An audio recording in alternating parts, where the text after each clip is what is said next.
श्रीराम समर्थ. मी राठोड नरेंद्र माणिकराव, वेदमूर्ती उमेश कुलकर्णी गुरुजींच्या वास्तुशास्त्र या 18व्या बॅचचा विद्यार्थी.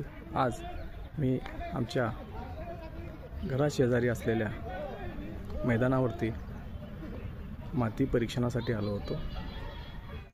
या ठिकाणी हा खड्डा खणलेला आहे. खड्ड्याचं निरीक्षण केलं असता असं लक्षात येतं की जमिनीचे थर आपल्याला व्यवस्थित पाहायला मिळतात. यानंतरनं मी जमिनीचा मातीचा कलर पाहिला. मातीचा कलर पांढरा होता.